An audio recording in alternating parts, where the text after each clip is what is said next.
Happy Independence Day, everyone. This is Lee Hendricks, and welcome to my channel. It's about North Carolina gold prospecting. I know I hadn't put anything out in a while. I was on vacation a week, and the week I came back, I was trying to get caught up on some stuff. So I've been sitting on one that I videoed right after me and Benzo hit that creek, and I'm hoping to take Benzo there tomorrow. That's the plan, to finish what I started. But I want to show you, I've been training Oakley a little bit to bring the frisbee back to me, and instead of dropping it at my feet, to actually put it in my hand, which she's doing pretty well with. She was like a quick student. She realized I wasn't going to throw it unless she put it in my hand, so that's what she does. Iron Will, I did get your package, and I just haven't had time to assemble that and use it, but should be able to have a video about that pretty soon. You know, good intentions and all, but yesterday my wife canned 32 quarts of green beans, so probably not going to do anything today. I cut green beans for 12 hours, and so did her sister, so we had a lot of fun with that. But we'll enjoy them this winter. And just want to let you guys know I'm still here. I'm going back out tomorrow.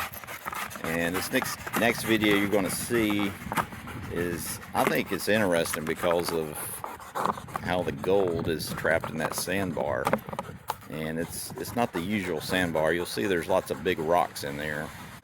There's big rocks, medium rocks, and sand. So it's a weird composition of material, but there was gold in it. Hey guys, it's Lee Hendricks. Welcome to my channel that's about North Carolina gold prospecting. Today I'm in UR National Forest. I was in a different part yesterday with Benzo, and there's very little water flow in Moccasin Creek, so I'm at a different creek, and it looks like they might have had a thunderstorm last night because of all the debris that's been washed around. Well, I started over there, and I checked over here, and did a hole here. Wasn't having a whole lot of luck, so I came over here. This is kind of an inside bend. You can see where it washed way over the banks here, trying to go straight. So I dug right here, and it did pretty good.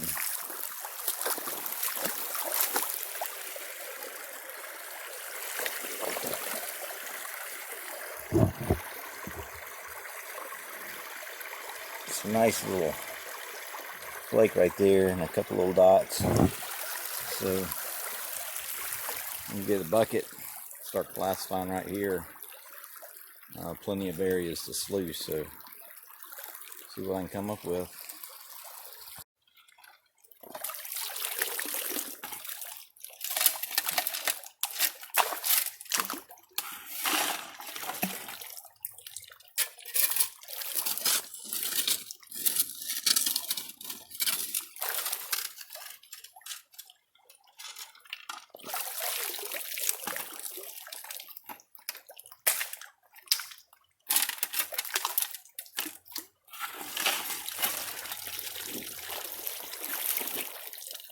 Well, I dug out a bucket full, and I've run it through my sluice.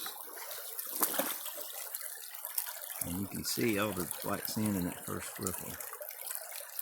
So I might have pretty good clean out.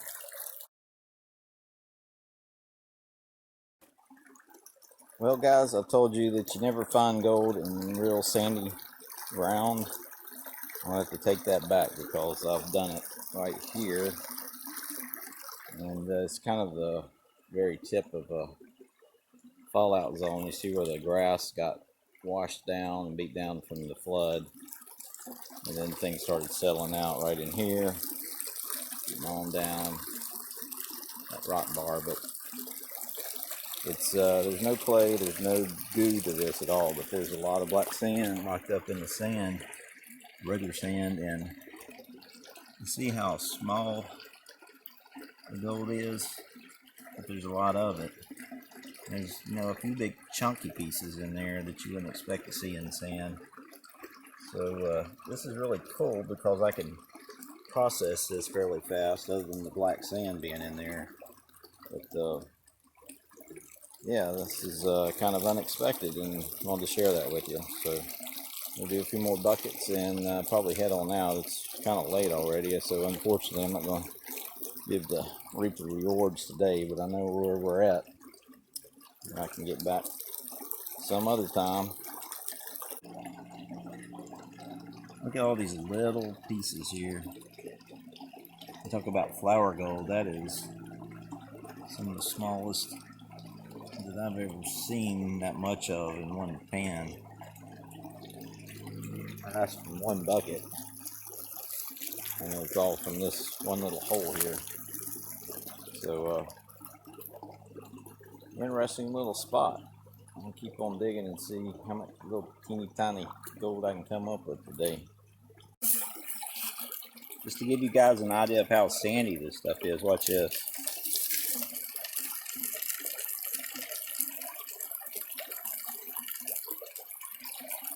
It's just sand and gravels.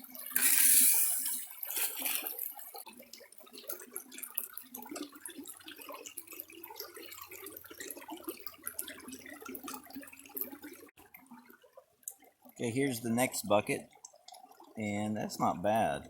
I'll tell you what, for just being in sandy grit that's easily processed. And I haven't got it all tapped up. You can see a piece of gold right there where my finger is. So it's all in this. I'm gonna suck that out, work the black sand out a little more, and do the same thing over and over until I get it all out. But pretty happy with that. That's a lot of black sand for this area. That means there's a lot of gold right here in this bar. So I'll get back to it, see if I can get a couple more buckets done before I start losing the light. The sun's still up pretty high. Well, I just got done tapping out a smidge of gold. That came out of 3 buckets of sandy material that really took basically no time to dig out and classify and run through the sluice. I tried running material directly through my sluice without taking the rocks out, and I still caught gold. I don't think I did quite as good as this. Here's all that fine gold that came out of the sand and rock bank. It's going to be kind of a chore to get all this cleaned out and dried up and weighed, but I'll show you the total here in a minute. All right, that's what it looks like all grouped together. So I'm going to zoom in and show you this flour gold from that sandbar. Really small dust. But we'll see if that weighs anything. All right, let's turn this thing on.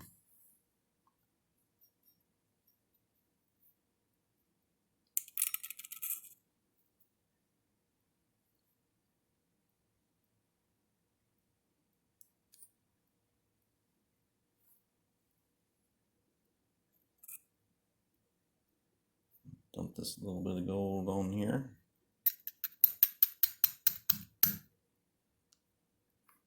See if it weighs anything.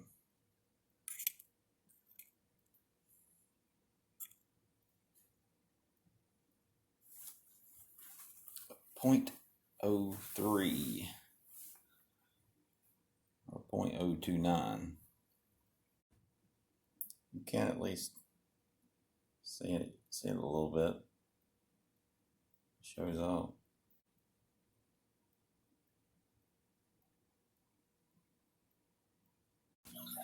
I just checked out my snuffer bottle and look what's floating on the water down in there. So I didn't get all the gold out, but it's actually floating on the top of the water. So I might have to put some jet dry in there. Just have to come on out.